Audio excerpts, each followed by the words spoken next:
할렐루야. 오늘 예배의 자리에 나오신 성도님들을 주님 이름으로 축복합니다. 서로에게 인사드리도록 하겠습니다. 당신은 하나님의 축복의 통로이십니다. 또 이렇게 인사합니다. 당신을 통해 많은 사람이 복을 받을 것입니다. 아멘. 이렇게 믿으시죠? 오늘 하나님 주신 말씀은요, 구약 성경 창세기 27장 1절부터 10절까지 말씀만 읽고요, 뒤에는 제가 말씀 나누도록 하겠습니다. 구약 성경 창세기 27장 1절부터 10절까지의 말씀을 우리 한 절씩 함께 교독하도록 하겠습니다. 창세기 27장 1절부터 제가 먼저 읽도록 하겠습니다. 이삭이 나이가 많아 눈이 어두워 잘 보지 못하더니 맏아들 에서를 불러 이르되 내 아들아 하매 그가 이르되 내가 여기 있나이다 하니 2절입니다. 이삭이 이르되 내가 이제 늙어 어느 날 죽을는지 알지 못하니 그런즉 내 기구 곧 화살통과 활을 가지고 들에 가서 나를 위하여 사냥하여 4절입니다. 내가 즐기는 별미를 만들어 내게로 가져와서 먹게 하여 내가 죽기 전에 내 마음껏 내게 축복하게 하라.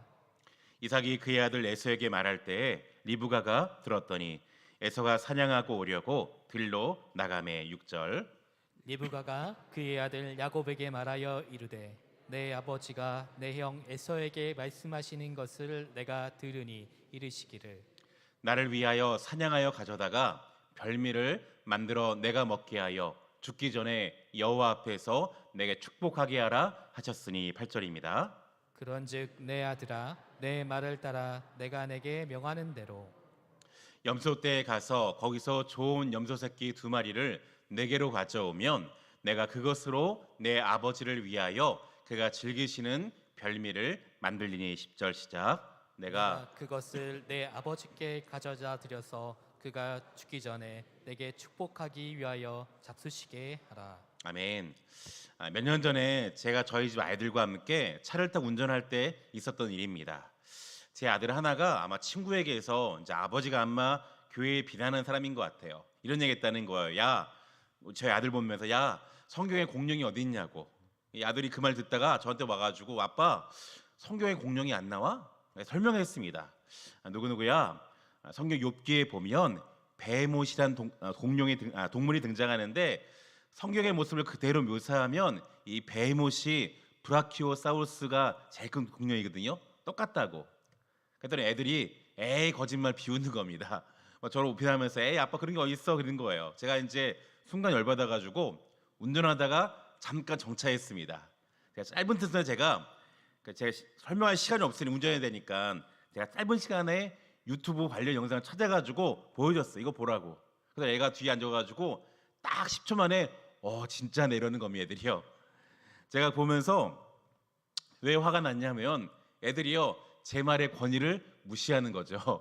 그리고 뭘 인정하냐면 그 영상 초반에 보면 저는 어느 대학교 어느 과 교수라고 유명 대학교에 유명한 교수님이 말을 하니까 그 말은 듣고 아빠가 말하니까 듣지 않는 겁니다. 권위가 무너진 거죠.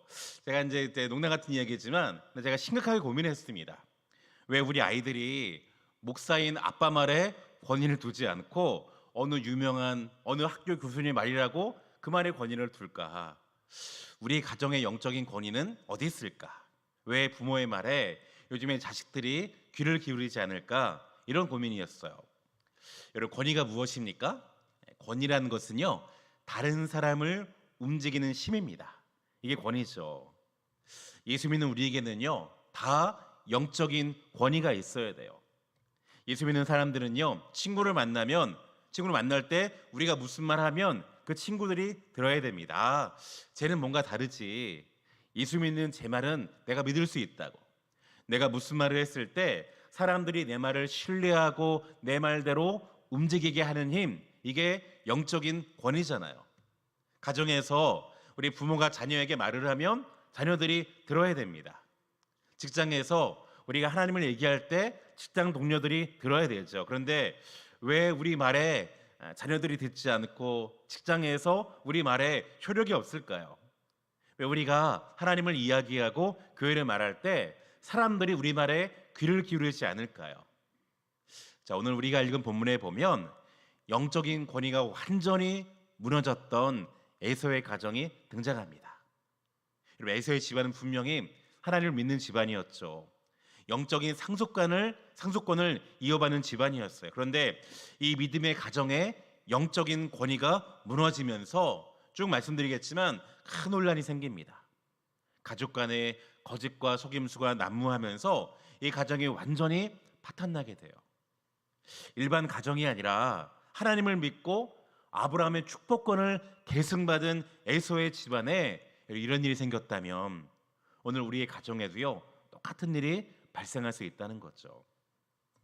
오늘날 우리 주위를 가만히 둘러보면 잘 사는 집, 많이 배운 집, 심지어 예수 믿는 집들에도요 얼마나 엮이는 가정들이 많은지 모릅니다. 말이 부부지요. 좋은 집에 사는데 남보다 대화를 더 안 합니다. 부모 자녀 간에도요 대화가 단절돼 있고요. 형제들끼리 분열하고 대립하는 집안들이 오늘날 예수 믿는 가정 안에도 얼마나 많은지 몰라요. 자, 왜 이런 일이 벌어질까요? 왜 우리 가정에 이렇게 영적인 권위가 무너지는 걸까요? 이유는 간단합니다. 말씀드리겠지만 하나님의 사람이 하나님의 방법이 아니라 인간적인 방법을 쓸 때 그 영적 권위가 무너집니다. 오늘 저는 성경에 등장하는 오늘의 인물들을 통해서 우리에게 주신 교훈들을 우리가 하나하나 나누고자 합니다. 첫 번째, 아버지 이삭을 통해서 받는 교훈이 무엇인가? 영적 권위가 무너지면 조급해진다는 거예요. 이미 이삭은요 아내 리브가를 통해서 하나님의 말씀을 들었습니다. 어떤 말씀이었죠? 여호와께서 말씀하기를 자, 큰 자 에서죠. 작은 자 누굽니까? 어린 자가 누굽니까? 야곱이에요. 자, 큰 자가 어린 자를 섬기리라. 하나님의 장자권이요 능력이 출중한 에서가 아니라 인간적으로 약점 많지만 야곱을 통해서 계승될 거라고 하나님이 이미 말씀하셨고 이걸 리브가도 야곱도 충분히 인지했습니다. 그런데 에서가 그 말씀 어기고 어떻게 합니까? 자기가 편애했던 장자 에서에게 축복권을 계승하려고 결심한 겁니다. 어느 날 남들 몰래 디데이를 정한 다음에 아들 에서를 불러다가 이렇게 말하죠. 3절에 보니까 아들아 그런즉 네 기구 곧 화살통과 활을 가지고 들에 가서 나를 위하여 사냥한 다음에 4절에 보니까 내가 즐기는 별미를 만들어 내게로 가져와서 먹게 해달라고. 그럼 내가 죽기 전에 마음껏 너를 축복해 주겠다. 여러분 본래 이 장자권을 이양하는 축복 기도는요 집안 전체의 행사입니다. 이게 삐거리네요. 심합니다. 온 집안이 함께 모여서 성대한 잔치를 열면서 가져야 할 잔치인데 에서는 뭐하냐면 아무도 모르게 비밀리에 일을 지금 진행하려는 거예요. 이게 비극의 시작이었어요. 분명히 이삭의 잘못이죠. 이삭은요 이 집안의 영적인 가장이요 영적인 제사장입니다. 이런 식 일을 처리하면 안 되고요. 왜요? 이거 하나님의 뜻이 걸린 일이고 이 가문의 미래가 걸린 중요한 일이니까. 근데 이삭은요 전혀 기도하지 않는 겁니다. 자기 혼자서 하나님의 생각을 앞질러 가서 은밀하게 에서를 축복해 버리려고 꾀를 내는 거예요. 왜 이삭이 이렇게 됐을까? 왜 이렇게 어리석은 행동하는가? 이유가 있다면 지금 이삭의 영적인 분별력이 상실된 겁니다. 영적인 분별력이 지금 떨어졌어요. 자, 무슨 말인가? 여러분 1절에 보면 이런 말이 있었거든요. 이삭이 나이가 많아 눈이 어두워 잘 보지 못하더니. 성경에서 눈이 어두웠다. 물론 육신적인 눈도 말하지만 더 중요한 게 뭐냐면 영적인 눈, 영적인 분별력을 상실했다는 겁니다. 왜요? 왜 그럴까? 왜 이삭이 영적인 분별력을 상실했는가? 가장 중요한 이유가 있다면 영적 권위의 근원 되시는 하나님에게서 멀어진 겁니다. 이게 중요한 이유였어요. 영적 권위의 근원이신 하나님에게서 완전히 멀어진 겁니다. 여러분 원래 성경에 나오는 에서는요 묵상하는 사람이었습니다. 기도의 사람이었어요. 이삭입니다. 이삭은요 처음 아내 리브가가 결혼하러 자기 집에 올 때 뭐 하고 있었느냐? 저물 때 들에서 묵상하던 말씀을 사랑하는 사람이었어요. 나중에 자기 아내가 아이를 못 낳자 아내와 함께 손잡고 하나님께 간구하면서 응답을 받았던 기도의 사람이 이삭입니다. 그런데 어느 때부턴가 이삭이요 기도하지 않습니다. 묵상하지 않아요. 하나님께 늘 가까이 갔던 이삭이요 하나님 관계가 다 끊어진 무슨 일이 생기는가? 말씀드린 것처럼 영적인 권위, 영적인 분별력이 상실된 겁니다. 이게 중요한 포인트예요. 여러분 마태복음에 보면 사람들이요 예수님의 영적 권위를 보고 놀라는 대목이 나오죠. 우리가 얼마 전에 봤지만 예수님께서 산상수훈을 다 말씀하자 이런 표현이 나옵니다. 예수께서 이 말씀을 마치심에 무리들이 그의 가르치심에 뭐하니? 놀라니. 이는 그 가르치시는 것이 권위 있는 자 같고 영적 권위가 느껴지더라는 거예요. 일반 서기관들이 말하는 거는 뭐 딱딱하고 귀에 들어오지 않는데 예수님이 한마디 말씀은 어떻게 합니까? 그 말이 심령에 박히면서 내 마음이 지금 움직이더라는 겁니다. 저번에 누구지? 내 가슴이 이렇게 뛰고 있지? 여기서 권이라는 말이요 헬라어로 엑수시아라 부르는데 뜻이 무엇이냐? 어디 근원에서 나온 근원이 뭐냐면 오리지널 진짜라는 겁니다. 진짜에 나온 생명력, 이게 엑수시아 권위예요. 예수님 말씀이요 왜 다른 사람과 다르게 힘이 있고 능력이 있고 파워가 있습니까? 예수님이 그 말씀 자체이시니까. 이게 중요한 거예요. 제가 정말 존경하는 목사님이 계셨는데 이분이 이제 나이가 많으셔가지고 강단에 올랐는데 딱 한마디 했더니요 그 한마디에 사람들이 제가 은혜 받았습니다. 단순한 말이었어요. 여러분 하나님이 당신을 사랑하십니다. 딱 한마디 말인데 이상하게 그 말이요 제 마음에 들어오자 귀에 들리자 가슴이 울리는 겁니다. 그렇지, 하나님 나를 사랑하시지. 내가 뭘 두려워하지? 내가 왜 다른 사람을 추구하지? 하나님 나를 사랑하시는데. 영적 권위가 있는 목사님이 한마디 하시니까요 그 말이 이제 심금을 울리는 거예요. 저 같은 목사가 30분 내내 설명하고 아무리 부르짖어도 움직이지 않는 사람들이요 단 그 목사님의 한마디 말에 이유가 무엇일까요? 그 목사님의 삶을 가만히 지켜보니까 누구보다 하나님과 가까이 하신 분입니다. 누구보다 하나님과 친밀하게 지내면서 하나님과 친밀히 지내는 그 영적인 권위가 나타나니까요 한마디의 말을 전해도 가슴이 울리고요 힘이 생기는 거예요. 이게 영적 권위입니다. 그런데 오늘 이삭의 문제가 뭐예요? 영적 권위 되신 하나님께 더 이상 가까이 나가지 않는 겁니다. 여러분 이삭이 2절에 이렇게 말하거든요. 이삭이 이르되 내가 이제 늙어 어느 날 죽을는지 알지 못하느니 내가 곧 죽을 것 같으니까 빨리 에서에게 축복해 줘야겠다고. 이 말한 다음에 에서가 40년이나 더 삽니다. 영적 분별력이 지금 상실된 거죠.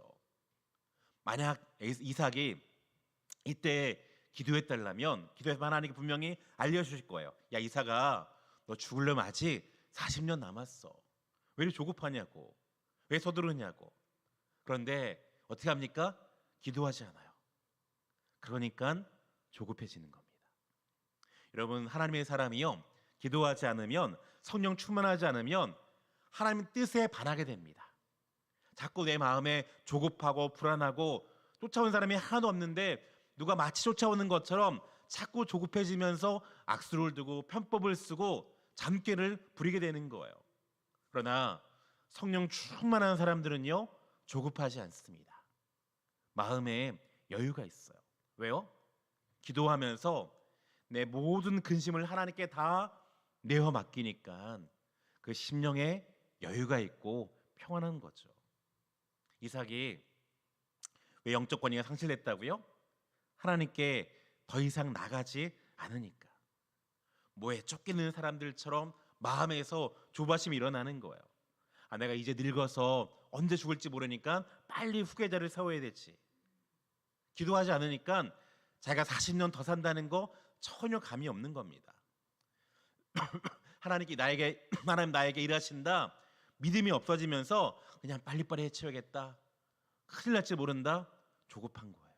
이게 문제라는 겁니다. 두 번째로 리브가를 통해 주신 교훈이 무엇이냐? 우리가 선으로 악을 이겨야 한다는 겁니다.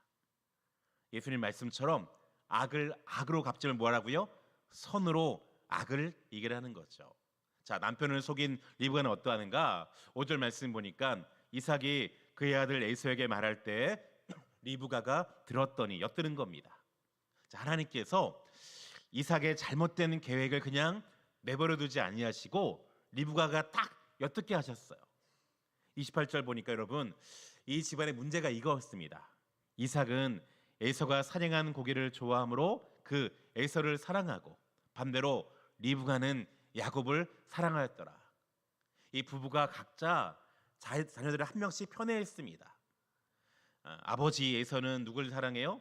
에서를 더 사랑하고 엄마 리브가는 야곱을 더 편애했습니다. 이게 이 집안의 큰 문제였어요. 자, 리브가가 평소에 남편을 믿지 않고 있다가 가만히 보니까 남편이 에서와 함께 속닥속닥합니다. 여자 특유의 직감이 있잖아요. 뭔가 불안한데 그러면서 벽에 쫙 달 붙어가지고 이야기를 듣는 거죠. 그런데 이 얘기를 듣자 마음에 배신감이 찾아옵니다. 이런 정상적인 아내라면 어떻게 반응해야 될까요? 그 자리에 들어가서 배워야 되지 않습니까? 여보, 당신도 하나님의 뜻을 알지 않냐고, 하나님 분명히 말씀하지 않았냐고, 큰 자가 작은 자를 섬길 거라고. 그런데 우리가 이렇게 하나님 뜻을 어기고 당신 마음대로 일을 꾸미면 안 되지 않겠냐고 대화하고 풀어나가야 되죠. 대화한 다음에 우리 함께 다시 기도해보고 하나님 앞에서 결정하자고 이렇게 해야 되는데 리브가도 영적인 권위가 지금 상실됐어요. 아니, 영감이 감히 내 뒤통수를 쳐? 당신만 계략 꾸미는 줄 알아?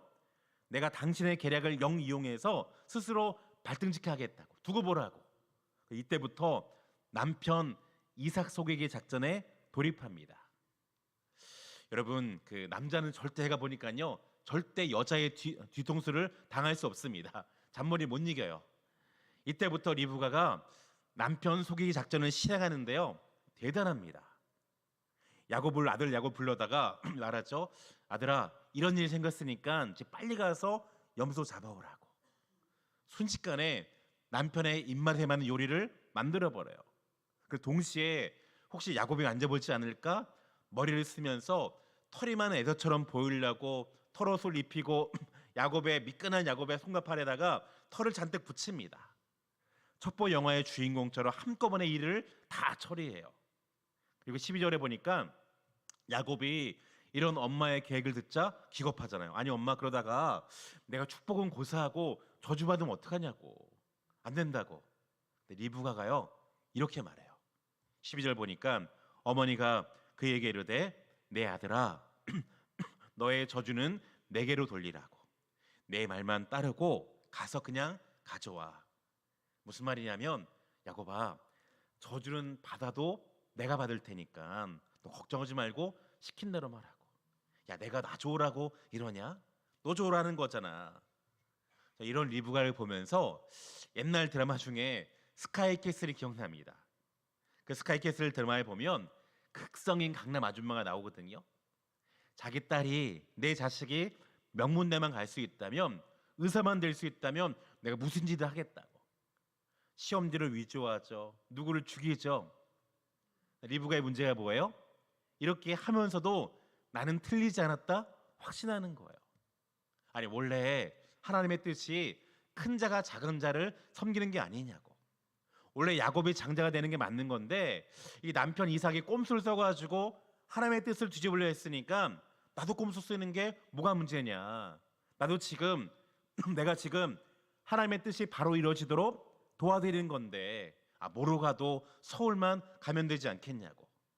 남편이 먼저 나를 속였으니까 내가 속이는 거 무슨 상관이냐고. 이게요 리브가의 실수였다는 거죠. 여러분, 아무리 하나님의 뜻이라 할지라도 잘못된 방법으로 이루면 반드시 탈이 납니다. 아무리 목적이 선하다 할지라도 방법이 잘못되면 하나님이 혼내세요. 상대가 나쁘게 나온다고 해서 나도 똑같은 방법으로 나쁘게 반격하는 것 하나님 결코 기뻐하지 않는다는 거죠. 로마서 말씀을요. 같이 있습니다. 시작. 악에게 지지 말고. 우리 크리스찬 어떤 사람입니까? 우리 예수 믿는 사람들은요. 선으로 악을 이기는 사람들이에요. 악을 악으로 맞받아치는 건 우리가 한 일이 아니라는 거죠. 하나님이 그런 사람에게는요. 영적인 권위를 뺏어가십니다. 주시지 않으세요. 어느 신학교에 있었던 일인데 이 신학교에서 차기 총장을 뽑는데요. 학교의 교수님들이 둘로 나눠졌다는 겁니다. 서로 경쟁했대요. 어느 날 A라는 교수님에게 사람들이 찾아서 말합니다. 교수님 소식 들었냐고. 지금 상대 측인 B 교수 측에서 금권 선고하고 있다고. B 교수가 사람들을 몰래 만나가지고 돈을 풀고 있으니까 우리도 가만히 있으면 안 되지 않느냐. 똑같이 좀 움직여야지. 그래서 A 교수님 말하기를 하나님이 기뻐하지 않을 거라고. 괜찮다고. 사람들이 말하기를 아니 교수님 누가 그걸 모르냐고. 일단 부정을 저지른 저 사람들을 몰아내야만 학교가 정상화되고 우리가 되지 않겠냐고. 근데 A 교수님이 괜찮다고 안 하겠다고 무시했다는 거예요. 결과가 어떤 줄 아십니까? A 교수님이 떨어지고 금권 선거했던 B 교수님이 총장이 됐어요. 그런데 문제는 그렇게 총장이 된 B 교수님이 그 자리에 있는 동안 학교가 하루도 조용한 날이 없는 겁니다. 크고 작은 문제가 매일 발생해요. 교수님들이 둘로 나눠져 가지고요. 서로 막 싸우고 학생들이 이걸 보면서 데모하고요. 학교가 완전히 사분오열됐어요. 왜요? 하나님께서 영적인 권위를 뺏어가신 거죠. 학교가 하루도 편할 날이 없는 겁니다. 그렇게 몇 년 동안 이 B 교수의 임기가 끝나고 몇 년 후에 다음 선거 때 A 교수님이 총장으로 선출됐습니다. 그리고 1년이 지나지 않아서 학교가 안정되는 거예요. 둘로 갈라진 교수님들이요. 서로에게 무릎 꿇고 용서할 겁니다. 내가 잘못했습니다. 제가 잘못했다고. 제가 조급해서 실수했다고. 이렇게 겸손히 무릎 꿇은 교수를 보다 보니까 학생들도 데모를 멈추고 학교를 위해 기도하기 시작했고 분열이 사라지면서 학교가 하나 됐어요. 왜요? 하나님께서 영적인 권위를 부으신 거죠. 제가 좋아하는 말씀인데요. 디모데후서 말씀입니다. 큰 집에는 금그릇과 은그릇뿐 아니라 나무그릇과 질그릇도 있어 귀하게 쓰는 것도 있고 천하게 쓰는 것도 있나니. 그 다음에 같이 있습니다. 시작. 그러므로 귀히 쓰는 그릇이 되어 거룩하고 주인의 쓰심에 합당하며 모든 선한 일에 준비함이 되리라. 하나님 어떤 자를 사용하신다고요? 어떤 자가 귀한 그릇입니까? 자기를 깨끗한 금그릇, 은그릇 중요하지 않더라는 거예요. 어떤 그릇이요? 깨끗한 그릇. 저는 등교회 모든 성도님들이 깨끗한 그릇 될 수 있기를 주님의 이름으로 축복합니다. 그러면 하나님께 어떻게 해요? 그 사람을 영적 권위를 부으시고 사용하신다는 거죠. 세 번째로 야곱을 통해 받은 교훈이 무엇이냐? 우리가 하나님을 믿는다면 과정까지 하나님께 맡겨야 한다는 거예요. 내가 말로만 하나님 믿는다? 아니 뭐 하라고요? 이 모든 과정까지 하나님께 맡기라는 거죠. 자, 야곱을 보니까요. 야곱이 눈치가 빠릅니다.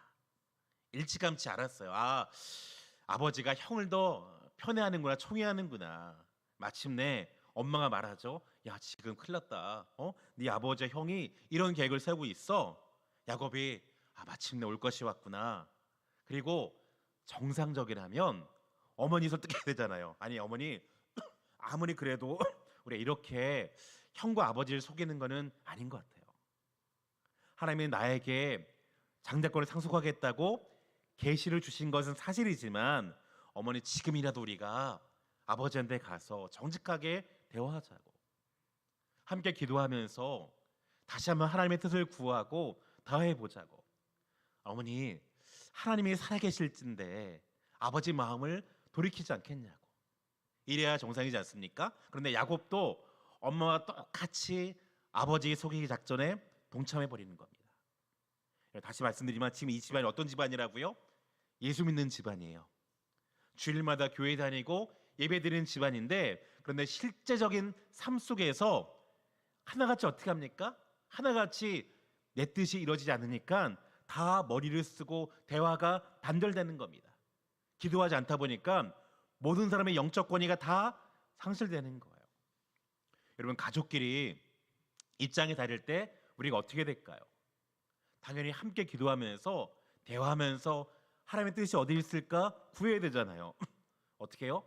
하나님께서 직접 조율하시도록 내 영적인 문을 열고 내 마음을 내려놓고 하나님이 직접 다스리도록 뜻이 무엇인가 묻고 따라야 되는데, 이 세 사람은요 그렇게 하지 않는 겁니다. 서로를 의심해요. 서로에 대한 감정이 안 좋고 불신이 너무 크다 보니까 대화도 안 하고 기도하지 않는 겁니다. 결과가 뭐예요? 작은 문제가 점점점 크게 번져나갑니다.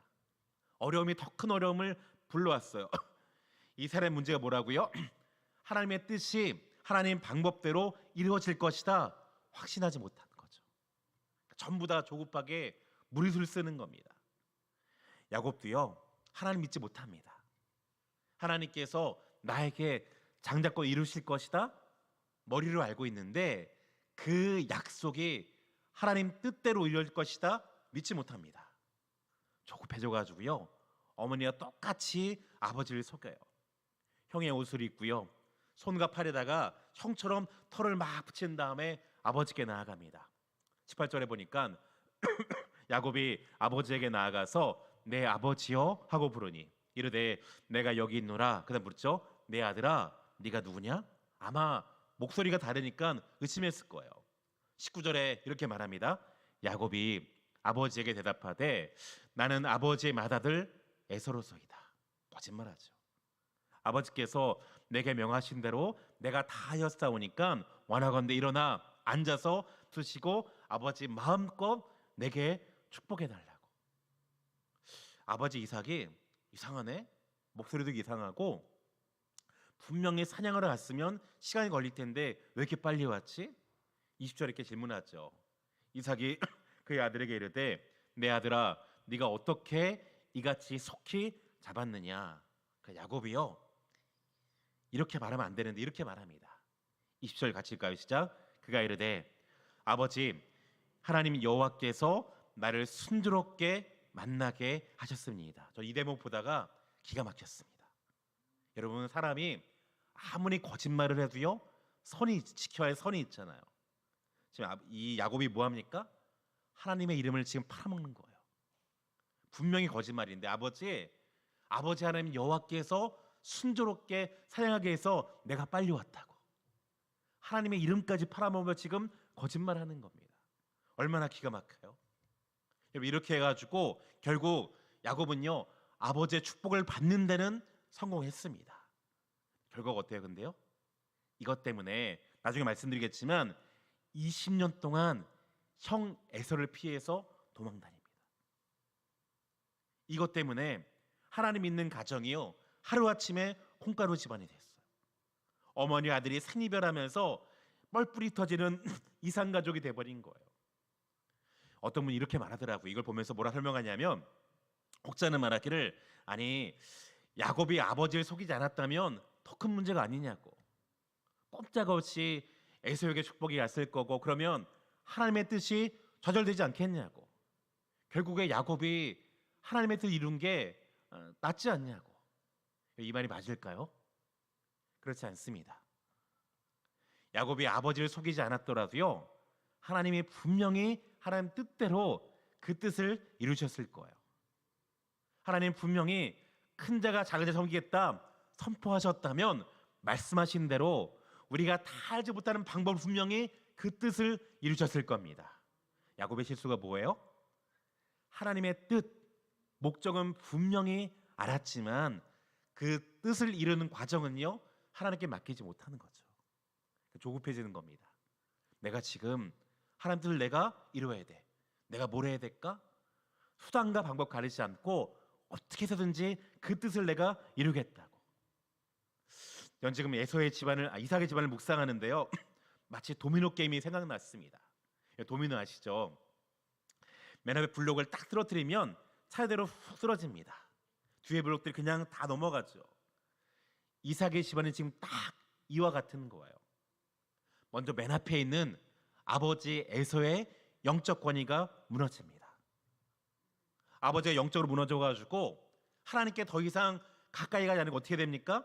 영적 분별력이 사라져요. 큰 자가 작은 자를 섬길 거다. 하나님 뜻을 완전히 무시해버린 채 내가 편애하는 에서에게 축복을 하려 합니다. 영적 권위가 상실됐어요. 그 다음 어떻게 됩니까? 바로 이어서 바로 뒤에 있던 아내 리브가가 남편과 똑같이 편법을 씁니다. 남편을 속이고 큰아들 에서를 속이고 악을 악으로 갚아버려요. 그래서 또 어떻게 합니까? 아들 야곱이 보다 똑같이 그걸 또 따라하는 거예요. 아버지를 속이고 하나님 이름까지 팔아먹습니다. 이 시간 보면서 여러분 주위 사람들이 뭐라 그랬을까요? 자, 이삭이 이웃 사람들에게 하나님 말할 때 뭐라 했을까요? 과연 그들이 전한 복음을 그들이 들었을까요? 당연히 무시당하고 손가락질하지 않았을까요? 가장 한 사람의 영적 권위가 무너진 결과가 무엇입니까? 도미노 게임처럼 집안 전체가 몰락해요. 가정에 큰 혼란이 생기고 가족끼리 거짓과 속임수가 난무하면서 관계가 다 깨어지는 엮이는 가정이 돼버린 겁니다. 이웃에게 조롱당해요. 야, 너 하나님 믿는다면서 네가 믿는 하나님이 어디 있냐고. 우리 집안도 마찬가지예요. 여러분, 부모의 영적인 권위가 무너지면 우리 집도 똑같이 됩니다. 다른 이유가 없다는 거죠. 저는 결론적으로 이 말씀을 선포합니다. 같이 읽을까요? 시작. 자녀에게 신앙의 유산을 물려줘야 합니다. 부모가 줄 수 있는 최고의 유산은 무엇인가? 그건 분명히 믿음의 유산, 신앙의 유산인 줄 믿습니다. 이게 이삭의 문제였어요. 이삭은 자녀에게 축복하는 것 그게 중요한 게 아닙니다. 그 전에 축복만한 믿음을 먼저 물려줘야 합니다. 야곱이 에서가 이걸 못 배우면 어떻게 합니까? 축복이 전부인 줄 알고 서로 그 축복을 쟁취하려고 싸우고 시기하고 질투하고 수단 방법을 가리지 않는 세상 사람과 똑같은 사람이 돼버린 거예요. 여러분, 우리가 자녀에게 축복을 빌려는 뭘 먼저 해야 됩니까? 하나님, 이 아들이, 내 자녀가, 내 딸이 축복 받을 만한 믿음의 사람 되게 해달라고. 그리고 축복해야 돼요. 먼저 신앙을 전수해야 됩니다. 아이가 믿음이 없이 사람 어떻게 되는지 아십니까? 에서처럼 세상에서는 잘 나갈지 모르지만 가정이 망가지고요, 인생이 망가질 수 있습니다. 우리 믿는 사람이 줄 수 있는 최고 유산이 뭐예요? 돈이 아니라 믿음의 유산이에요. 하나님을 믿는다던 이삭과 일부가 야곱이요, 서로를 속이고 거짓말로 각자의 뜻을 이루려고 얼마나 가슴 아파요. 이들이요, 각자 하나님을 믿었지 함께 모여서 말씀을 나누고 기도하는 거 전혀 몰랐으면 어떻게 할지 모르는 거예요. 신앙도 마찬가지입니다. 여러분, 신앙이요, 나 자신만을 위한 신앙이 되면 그 집안은 반드시 망해버립니다. 서로를 위하고 공동체를 위하고 함께 주님을 위해서 봉사하는 이런 공동체 신앙이 아니라 나만을 위한 신앙, 나 자신만을 위한 기도, 나를 위한 예배, 반드시 문제가 생기는 거예요. 하나님은 에서의 하나님만도 아니요, 야곱의 하나님만도 아닙니다. 하나님은 이 집안 전체의 하나님이었다면 어떻게 합니까? 이런 어려움이 생길 때 함께 기도하고 함께 손을 잡고 함께 의논하면서 함께 말씀 묵상하면서 하나님 뜻이 어디 있을까? 함께 예배하면서 나눠야 되는데 이 부분은요, 전혀 그렇지 않습니다. 서로를 속이고 내 뜻을 이루려고 어떻게 됩니까? 그 신앙의 잔영에 그대로 전수되면서 야곱과 에서가 부모처럼 똑같이 싸우고 속이고 이러더라는 거잖아요. 만약에 부부가 함께 기도했더라면, 여보, 우리가 생각이 다른데 다시 한번 하나님께 물어봅시다. 하나님께 물어보면서 어떻게 보면 분명히 하나님께서, 성령께서 그 마음을 조율하실 겁니다. 근데 이게 안 된 거예요. 이게 문제였다는 거죠. 몇 년 전에 우리 교회 부흥에 오셨던 이승재 목사님, 여러분 기억하실 겁니다. 요즘 보니까 여러 분 많이 나오시더라고요. 이분이 이제 기억나시죠? 10년 동안 이분이 중국에서 자비량 선교사로 사역하시다가 한국에 왔더니 말하기를 돌아보니까 살 수 있는 집도 없고 당장 내일 먹을 쌀이 없다는 거예요. 고생고생하다 이분이 이제 시간이 지난 다음에요, 자녀들이 다 커서 독립했습니다. 그리고 이제 어느 날 이 아버님 생일날 축하한다고 찾아와서 파티를 여는데 이 목사님 보니까 자녀들에게 너무 미안하더라는 거예요. 얘들아, 아빠가 너희들에게 해준 게 아무것도 없구나, 미안하다고. 남들처럼 아빠가 좋은 집 살게 해준 적도 없고 각자 방 준 적도 없고 소풍 갈 때 용돈도 한 번 줘본 적이 없고 대학 등록금도 한 번도 못 대줘서 너무 미안한데 이렇게 잘 자라서 고맙다고. 그랬더니 그 세 자녀가 반색하면서 이렇게 말했다는 거죠. 아빠, 무슨 말씀하시냐고. 아빠는 우리에게 최고의 유산, 신앙의 유산을 물려줬잖아요. 우리 집에 쌀이 떨어져서 배고플 때 아빠 엄마가 서로 원망하지 않고 함께 손잡고 기도하신 모습 나는 지금도 잊지 못한다고. 집안에 수많은 위기가 있을 때마다 아버지 엄마가 편법 쓰지 않고 기도하면서 하나님 방법대로 그 길 가신 건 나 지금 똑똑하로 기억한다고. 그 신앙의 유산대로 내가 살았더니 하나님 정말로 나를 축복하신 내가 똑똑히 봤다고. 세상의 어느 가정이 우리 가정처럼 이렇게 어렵지만 행복하고 기도할 수 있겠냐고. 믿음의 유산이 우리에게 주셨던 최고의 유산이라고. 그 말 들으면서 마지막에 무슨 말을 했냐면, 아빠, 나 다시 태어나도 아빠의 자녀로 태어날 겁니다. 이 말 듣때 목사님이요, 하염없이 눈물 나더라는 거예요. 말씀 마무리할 텐데요, 성도 여러분, 우리가 자녀에게 줄 수 있는 최고의 유산은요, 믿음입니다. 신앙의 유산이에요. 부모가 영적 권위를 가지고 자녀에게 이 신앙을 물려주면 하나님이 그 자녀의 인생을 책임질 줄 믿습니다. 그러나 부모의 영적 권위가 무너지면 조급해져요. 이삭처럼 하나님을 무시하고 편법을 씁니다.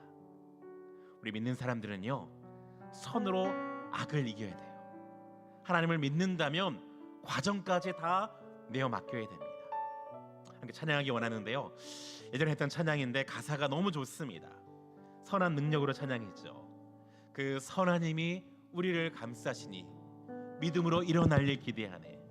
주 언제나 우리와 함께 계셔 하루 또 하루가 늘 새로. 여러분, 이 찬양을 지었던 보네포 목사님이요, 언제 죽을지 모르는 감옥에서 이 놀라운 찬양시를 어떻게 만들 수 있었을까요?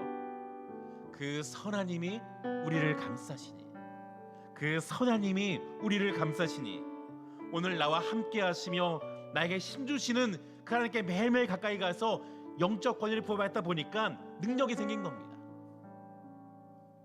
감옥의 사람들이요, 목사님 볼 때만 놀란 겁니다. 어떻게 저럴 수 있지? 간수가 말하기를, 내가 50년 동안 이 일을 했지만 이렇게 경건하게 죽음을 맞이한 사람을 내가 본 적이 없다고. 이 권위가 어디서 옵니까?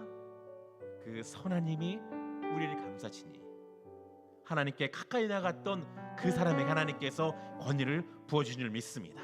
우리 찬양할 때 하나님께서 동일하게 우리 성도의 심령 가운데 영적 권위를 부을 수 있기를 이 말씀을 권면하며 축원합니다. 찬양하면서 주님 앞에 나가도록 하겠습니다.